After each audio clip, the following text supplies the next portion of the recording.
Good morning, students. The next part of this chapter, that is causes of poverty. Okay, so when we are watching the poverty, there are some reasons to behind the poverty. That's two reasons we are already heard. We are already reasons. The two reasons causes of poverty are: first one is population explosions. Okay, population explosions. Unequal distributions of resources among the rapidly growing population has been laid down the deprivations of basic facilities, causing widespread poverty. Okay, so when we are watching the first point, population explosions. Okay, sorry students, some instructions. So population explosion. Okay, in our country we are watching the specially the resources distributions are totally unequal. अगर हमारी country में देखेंगे तो जो resources है वो सभी जगह पर बहुत ही अनइक्वल डिस्ट्रीब्यूशन है. जैसे अगर आप रिवर्स सिंपल एक रिसोर्सेज देखोगे, नदियों का पानी, तो नदियाँ होगी तो अच्छी लैंड अवेलेबल होगी, अच्छी लैंड अवेलेबल होगी तो अच्छी तरह से एग्रीकल्चर कर सकते हैं. लेकिन अगर आप देखोगे तो नॉर्थन स्टेट में बहुत सारे रिवर्स है, लेकिन उसी वक्त साउथर्न स्टेट में रिवर्स ही नहीं है. राइट, सो रिवर्स में भी अनइक्वल डिस्ट्रीब्यूशन है.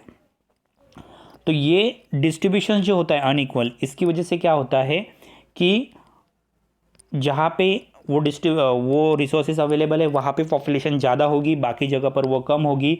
तो ऑटोमेटिकली वो जहाँ पे ज़्यादा होगी वहाँ पे जाके वो लोग रहेंगे, लेकिन वहाँ पे पॉपुलेशन जो इंक्रीज होगी या पॉपुलेशन का जो एक्सप्लोजन होगा उसकी वजह से उन लोगों की वहाँ पे बेसिक नीड तक कंप्लीट नहीं होती है. ओके, क्योंकि वो छोटी छोटी बातों के लिए वहाँ पे प्रॉब्लम फेस करते हैं, क्योंकि वहाँ पे जाके ऑलरेडी वो वहाँ की जो पॉपुलेशन उनके ऊपर प्रेशराइज हो जाते हैं. राइट, तो उनकी वजह से उनकी बेसिक नीड तक कंप्लीट नहीं होती, जिसके कारण पॉवर्टी फैलती है. ओके, अभी बहुत सारे नॉर्थ इंडियन पीपल यहाँ पे आते हैं. यहाँ पे आने के बाद यहाँ पे क्यों आते हैं? क्योंकि यहाँ पे इंडस्ट्री ज़्यादा है, मतलब रिसोर्सेज ज़्यादा है. ओके, तो यहाँ पे आके वो लोग आबादी बढ़ाते हैं, पॉपुलेशन एक्सप्लोजन बढ़ाते हैं. लेकिन उसी के साथ दूसरा इफेक्ट क्या होता है कि वह यहाँ पे आने के बाद उनकी बेसिक नीड तक कंप्लीट नहीं होती, जिसकी वजह से क्या होते हैं, they are facing the poverty problems. Okay, उसी तरह साउथर्न स्टेट मतलब इंडिया में जितनी जगह पर है, अगर आप बैंगलोर में जाओगे, कर्नाटका में जाओगे, तो कर्नाटक में माइंस ज़्यादा है. ओके, गोल्ड माइन ज़्यादा है. तो गोल्ड माइन ज़्यादा होने की वजह से वहाँ पे पॉपुलेशन क्या होती है, बार बार जाती रहती है रिसोर्सेज देखकर. राइट, लेकिन वहाँ पे जाने के बाद भी उनकी बेसिक नीड तक कंप्लीट नहीं होती, क्योंकि वो ऑलरेडी वहाँ पे रहने वाली पॉपुलेशन के ऊपर प्रेशराइज हो जाते हैं. राइट, तो जिसके कारण वो लोग पॉवर्टी फेस करते हैं. ओके, दूसरा प्रॉब्लम है स्लो इकोनॉमिक ग्रोथ.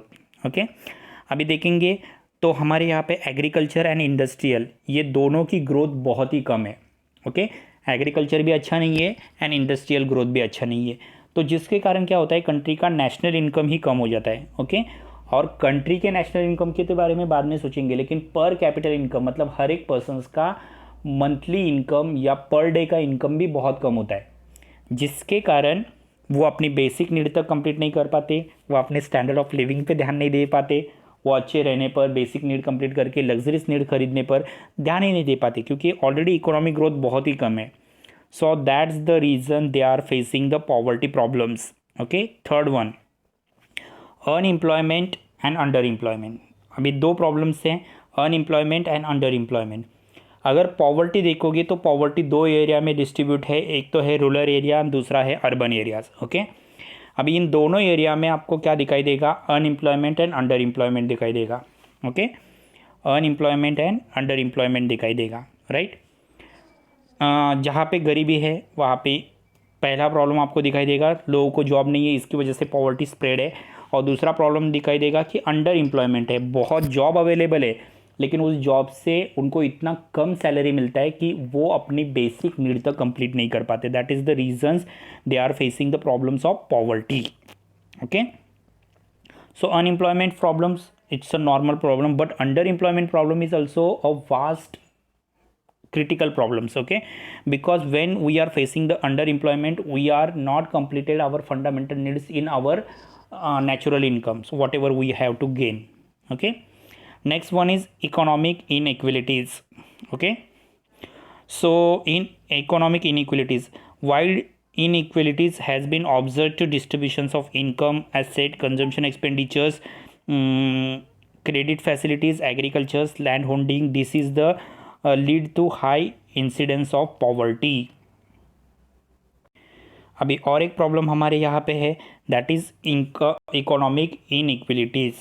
ओके, हमारे यहाँ पे हर एक का इनकम बहुत ही डिफरेंट है. एग्रीकल्चर सेक्टर्स का इनकम बहुत ही कम या ज़्यादा है, या कई बार इंडस्ट्रियल का इनकम बहुत ही कम या ज़्यादा भी है. इनकम का डिफेक्ट है. दूसरा है एसेट, प्रॉपर्टीज़ का भी इफेक्ट है. हमारे यहाँ पे नेचुरल रिसोर्सेज सभी जगह पर प्रॉपरली अवेलेबल नहीं है. मिनरल्स नॉर्थ इंडिया झारखंड में अवेलेबल है, तो साउथर्न इंडिया में स्पाइसेस के रिसोर्सेज अवेलेबल है, मतलब रिसोर्सेज प्रॉपरली अवेलेबल नहीं है, तो एसेट भी प्रॉपर नहीं है.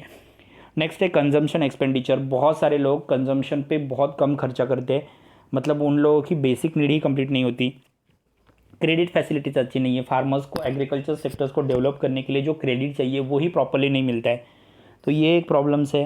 एग्रीकल्चर लैंड होल्डिंग, बहुत सारे ज़मींदारों के पास बहुत ज़्यादा ज़मीन अवेलेबल है, तो कुछ लोग बहुत ही मार्जिनल फार्मर्स है, उनके पास 0% ज़मीन है, तो ये भी एक प्रॉब्लम है जिसकी वजह से पॉवर्टी ज़्यादा है. ओके, नेक्स्ट है inaccessibility to the infrastructures facilities. Okay, आज भी अगर हमारे यहाँ पे देखोगे तो हमारे यहाँ पे परचेसिंग पावर कम होने की वजह से, ओके, ज़्यादा से ज़्यादा चीज़ें परचेसिंग करने की पावर कम होने की वजह से हमारे यहाँ पे एनर्जी कम है, ट्रांसपोर्ट फैसिलिटी अच्छी नहीं है, कम्युनिकेशन फैसिलिटीज़ अच्छी नहीं है, हेल्थ एंड एजुकेशंस भी इनएक्सेसिबल है. बहुत सारे गरीब लोगों को हेल्थ की फैसिलिटीज़ नहीं मिलती, एजुकेशन लेना पॉसिबल नहीं होता है, कम्युनिकेशन लेना पॉसिबल नहीं है, ट्रांसपोर्ट पॉसिबल नहीं है, एनर्जी पॉसिबल नहीं है, घर में बिजली नहीं है. बहुत सारे बच्चे हैं जिनके पास मोबाइल अवेलेबल नहीं है, जिसकी वजह से वो एजुकेशन नहीं ले पाते. ओके, अच्छी हेल्थ सर्विसेज अवेलेबल नहीं है, लाखों में करोड़ों में खर्चा है, तो वो भी वो लोग एक्सेस नहीं कर पाते. सो ये सब रीजंस है जिसकी वजह से पॉवर्टी वाइड स्प्रेड है हमारे यहाँ पे. ओके, नेक्स्ट है इन्फ्लेशन. ये एक बड़ा रीज़न है. इन्फ्लेशन का मतलब क्या होता है? महंगाई, राइट. अभी महंगाई का मतलब क्या है? जो सबसे इम्पॉर्टेंट चीज़ें हैं, इसेंशियल गुड्स है, उनकी प्राइस बढ़ते रहना. ओके, स्पेशली इसमें फूड आइटम्स की प्राइस दिन ब दिन बढ़ती रहती है. ओके, मिल्क की प्राइस पहले 10 रुपया लीटर थी, आज 80 रुपीज़ लीटर है, 100 रुपीज़ लीटर है. ओके, प्राइस लेवल, तो जो फूड, जो खाने के जो मेन आइटम है उनकी प्राइस सबसे ज़्यादा है. ओके, तो पहला प्रॉब्लम ये है कि लोग अपनी फूड्स की डिमांड तक कंप्लीट नहीं कर पाते. ओके, फूड्स की डिमांड तक कंप्लीट नहीं कर पाते. कई बार वो बहुत फूड की डिमांड करते हैं लेकिन हमारे यहाँ पे सप्लाई भी नहीं है. ओके, जैसे ऑनियंस बाहर के देशों में एक्सपोर्ट किया जाता है लेकिन हमारी कंट्री में ऑनियंस अवेलेबल नहीं है. दैट इज़ फूड की प्रॉब्लम्स है. This the result to low purchasing power. अभी ऑलरेडी जो पुअर लोग हैं वो तो ये चीज़ें परचेस ही नहीं कर पाते, कई बार फूड्स परचेस नहीं कर पाते. ओके, कई भी इतनी पॉवर्टी हमारे यहाँ पे कि जो लोग सिंपली एक टाइम का खाना भी नहीं खा पाते, तो उनके लिए अगर फूड ग्रेन्स, फूड की जो अच्छे अच्छे चीज़ें हैं वो तो वो लोग परचेस ही नहीं कर पाएंगे. अच्छा फूड ना होने की वजह से माल न्यूट्रिशंस का प्रॉब्लम होता है, वो पूरा पोषण भरा खाना नहीं मिलता है.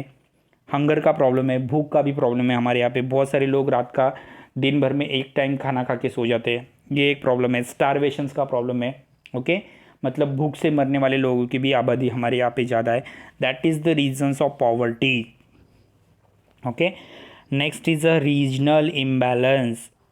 अगर हमारे यहाँ पे देखोगे तो रीजनल इम्बैलेंस ये भी एक रीज़न है पॉवर्टी का. जैसे उड़ीसा, बिहार, मध्य प्रदेश, छत्तीसगढ़, झारखंड, सिक्किम, अरुणाचल प्रदेश, आसाम, ये जो कुछ स्टेट है यहाँ पे इकोनॉमिक डेवलपमेंट कम है.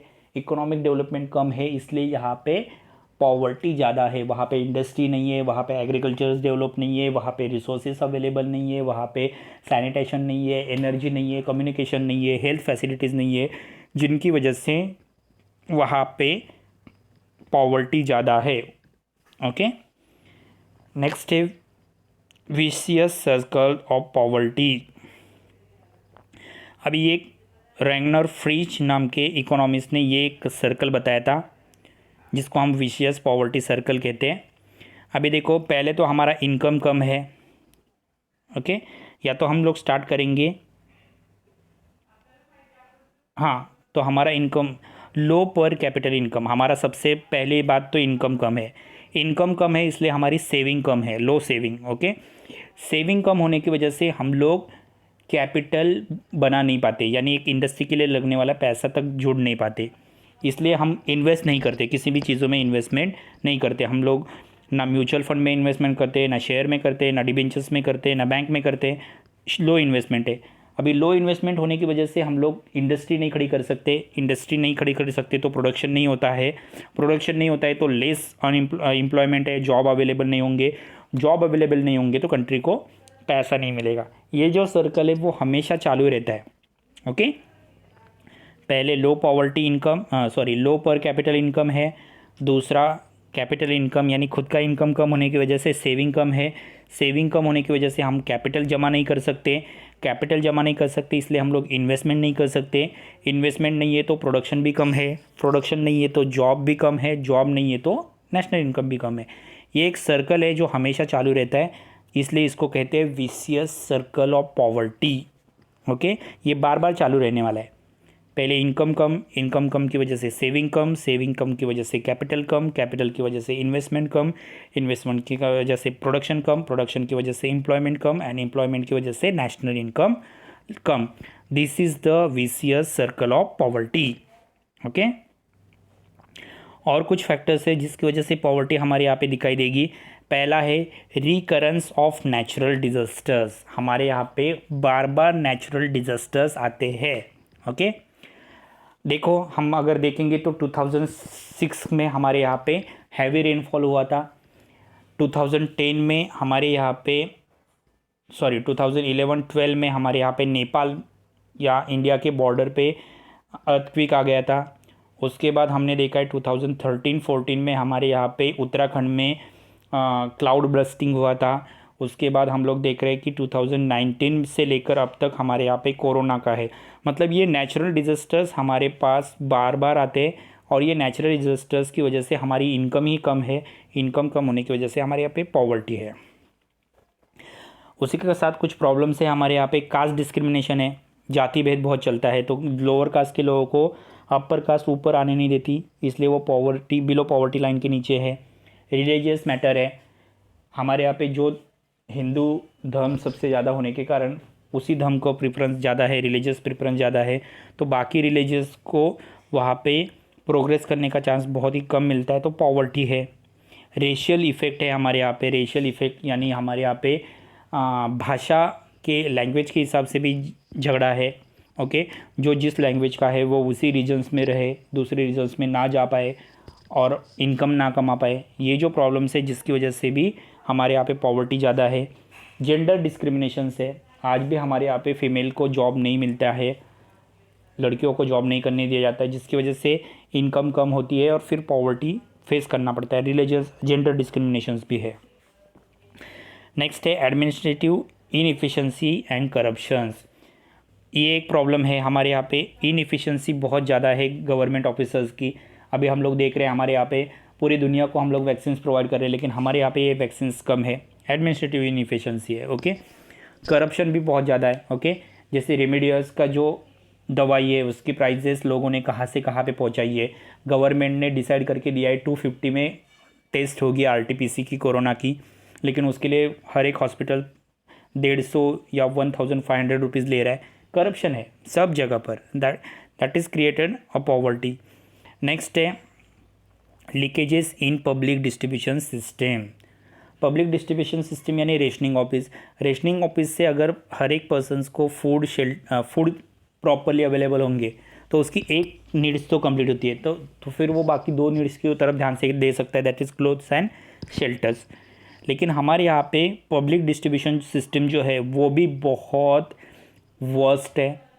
अच्छा खाना प्रोवाइड नहीं कर सकते, अच्छे फूड ग्रेन्स वो लोग नहीं दे सकते, जो देते हैं वो या जो अवेलेबल होता है उसको वो गोदामों में सड़ा रखते हैं।